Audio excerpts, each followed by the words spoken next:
On a entendu plein de magnifiques rêves ce soir, des intervenants tellement inspirants, nous partager leurs projets, leur futur, nous inclure dans leurs projections. Moi, ça m'a énormément touché. Et puis, ce qui me touche aussi, c'est là de vous rencontrer 800 personnes avec leurs rêves aussi, leur vision du futur, les défis qui vont avec, les épreuves, les remises en question, les doutes, les motivations, les émerveillements. Et justement, j'ai envie de vous proposer une expérience. Je fais des concerts sous hypnose, alors je vous propose un mini concert sous hypnose, une hypnose, pour justement aller à la rencontre de vos rêves, de vos futurs. Alors, si ça vous dit, vous pouvez fermer les yeux, prendre 3 bonnes inspirations,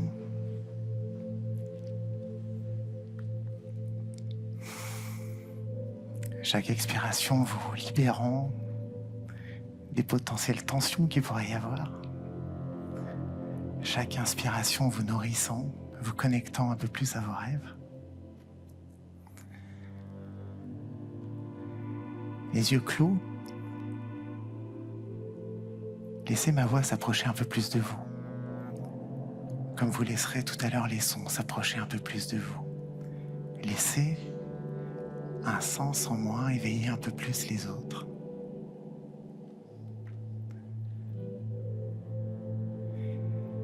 Quand on a les yeux fermés comme ça, c'est comme se connecter, vous savez, à ces conteurs qui nous disent « il était une fois ».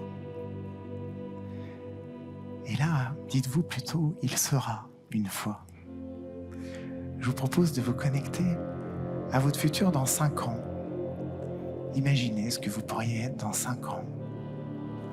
À quel endroit vous êtes.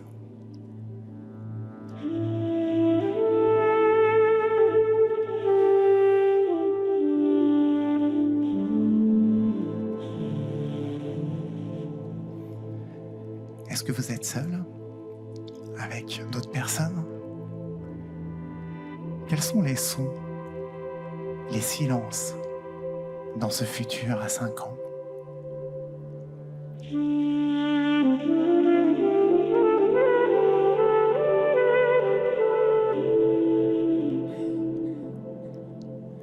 Comment sont les lumières, les sensations, comment vous respirez dans 5 ans.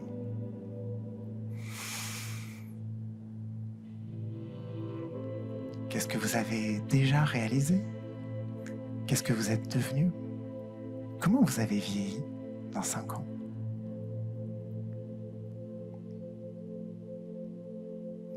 Qu'est-ce que vous avez encore envie de faire dans 5 ans?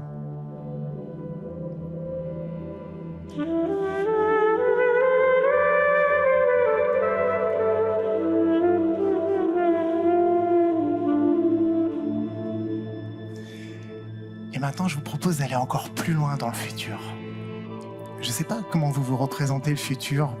Souvent, on dit que ça va de gauche à droite. C'est peut-être hérité des frises chronologiques de l'école. Pour d'autres, c'est un chemin qui s'étire devant nous, sur lequel se trouvent toutes nos prochaines expériences de vie. Où c'est le futur pour vous dans 80 ans, dans 100 ans? C'est devant vous? C'est à votre droite? C'est plus haut? Ailleurs?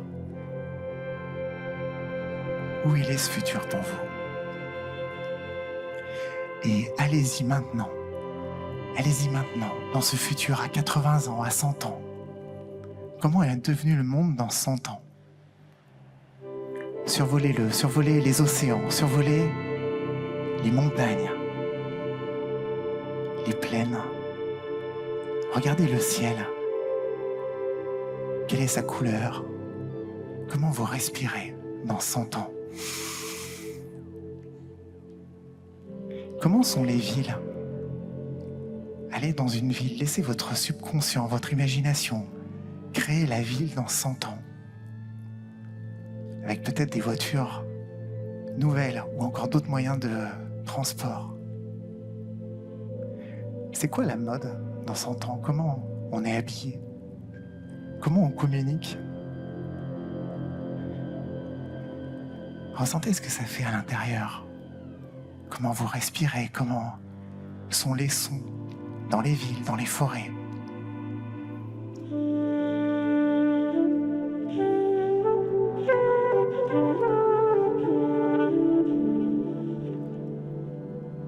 Et prenez encore plus de hauteur. Allez sur la Lune, allez dans l'espace et regardez la planète depuis ce point de vue. Regardez votre héritage, ce que vous avez transmis, ce que vous avez laissé, ce que vous avez inspiré, ce que vous avez reçu. Et puis je vais compter jusqu'à 3. Et à 3, vous pourrez revenir ici et maintenant, complètement présent. 1. Commencez à vous étirer. 2. Et 3, vous pouvez rouvrir les yeux, vous sentant bien ici, en 2025, à La Rochelle. Et j'ai envie de vous poser 2 questions, mais ces questions, les réponses, gardez-les pour vous. Qui avez-vous pensé, avez-vous visualisé un monde plutôt lumineux, avec les êtres humains en harmonie avec leurs semblables et les êtres vivants, la nature, un monde juste, équilibré, ou avez-vous plutôt imaginé un monde obscur, menaçant, voire dangereux, surpeuplé, surpollué? Gardez la réponse pour vous. Et ma deuxième question, c'est: pensez-vous être nombreux à penser comme vous, ou pensez-vous faire partie d'une minorité? Gardez la réponse pour vous. Et cette fois-ci, je vais vous poser une 3e question, mais je meurs d'envie de connaître la réponse. C'est qui parmi vous a pensé à la fois à un monde lumineux et pense que la majorité pense ainsi? Levez la main, montrez-le-moi. Je suis trop content. Voilà, je ne peux pas dire mieux. C'était mon petit sondage. Alors,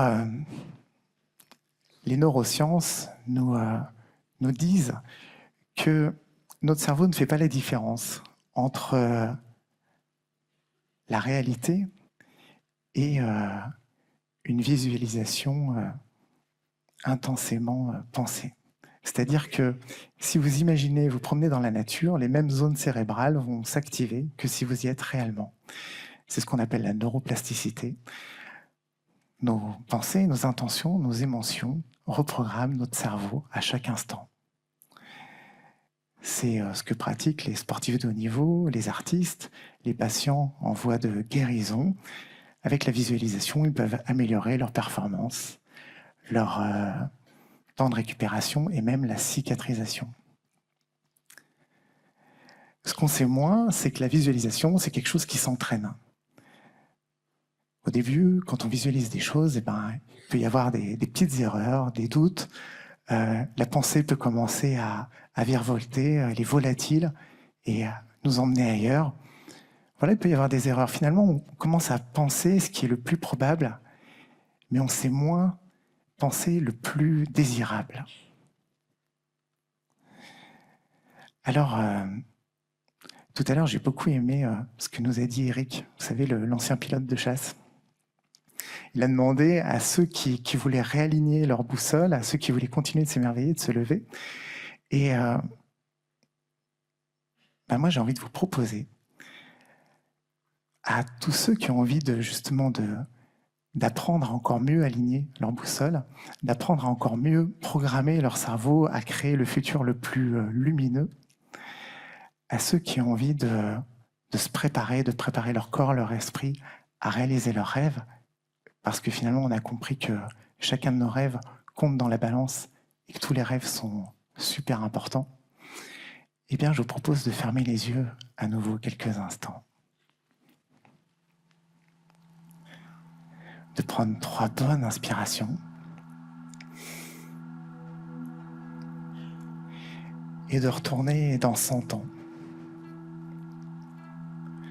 Retournez dans son temps, laissez-vous guider par les sons pour aller dans son temps.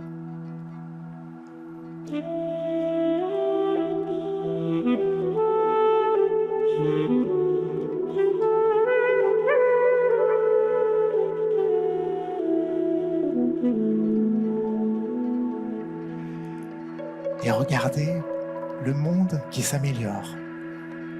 Observez vos pensées qui se sont améliorées et qui ont créé encore un futur encore plus lumineux. Observez comment le ciel s'est encore amélioré, comment les océans se sont améliorés et votre respiration elle-même s'améliore dans ce futur. Redesignez les villes, la mode et la façon de communiquer qu'ont les gens. Améliorez encore ça. Demandez-vous ce qui résonne encore mieux avec vous, avec vos valeurs, avec ce que vous avez vraiment envie de croire, avec votre vérité. Laissez les sons de la nature s'améliorer encore. Trouvez la bonne distance, les plus belles mélodies.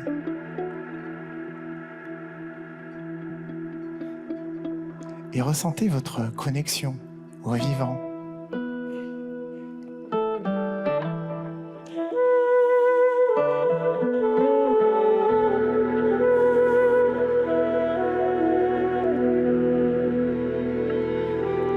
D'où part cette connexion au vivant pour vous? Est-ce qu'elle part du cœur, du ventre? Comment ça irradie autour de vous? Comment vous vous connectez? Certains imagineront des liens d'une certaine couleur, quelque chose qui vibre, qui irradie.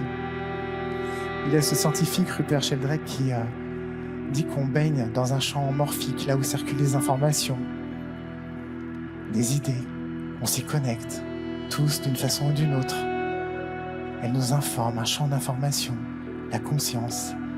Certaines traditions appelaient ça le temps du rêve. D'autres, le non manifesté. Comment vous vous connectez à ça? Et laissez-vous vous connecter de plus en plus, de mieux en mieux. Et vous sentez que vous connectez tous les uns avec les autres, avec tous ces participants à un jour de 2025. Rappelez-vous, dans une conférence, dans un TEDx auquel vous étiez allé, il y avait ce pilote de chasse, il y avait aussi cet ingénieur qui avait commençait déjà à créer des voitures qui consommaient moins. Et puis il y avait ce clown qui allait voir des enfants, rappelez-vous, dans des hôpitaux pour donner un peu de joie. Et Clara qui cherchait à réaliser les rêves de ceux qui n'en avaient plus le temps. Rappelez-vous. Et sentez que vous faites partie de tout ce réseau-là qui vous a inspiré. Et vous inspirez encore d'autres personnes. En réalisant vos propres rêves, ressentez comment ça grandit en vous.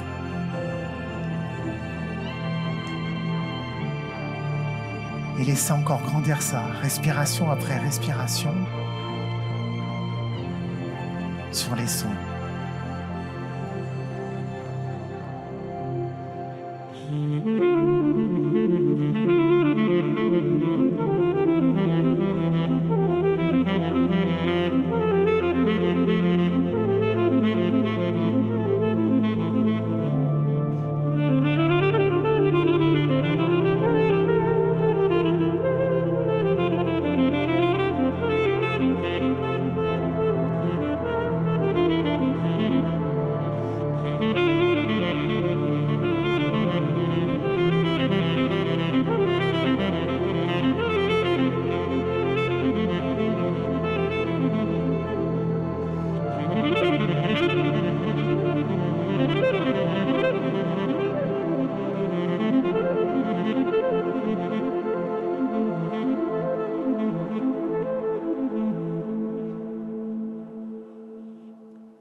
Je vais compter jusqu'à 3. À 3, vous pourrez rouvrir les yeux, vous sentant complètement ici et maintenant. 1, 2, étirez-vous à nouveau. Prenez une bonne inspiration et 3. Et maintenant, j'ai une dernière question pour vous. Comment vous allez savoir, comment vous allez ressentir que vous avez fait le prochain pas vers ce futur lumineux que vous êtes en train de créer? Comment vous allez savoir, comment vous allez ressentir ça? Pour certains, ça va être en posant un regard nouveau sur le monde, peut-être en regardant les étoiles ce soir. Pour d'autres, ça va être peut-être en faisant un geste qu'ils n'avaient jamais fait, ou en se libérant de quelque chose naturellement, parce que je crois qu'il n'y a peut-être pas vraiment de volonté à avoir pour faire ça. Si le secret, c'était de rendre les choses naturelles, automatiques. Pour d'autres, ça va être en disant un mot, en ayant une nouvelle pensée. Quel va être votre prochain pas vers votre futur? Alors moi, mon rêve, c'est de faire des concerts sous hypnose pour justement connecter le public à leurs propres rêves. Et grâce à vous et avec vous, je viens de faire un pas ce soir.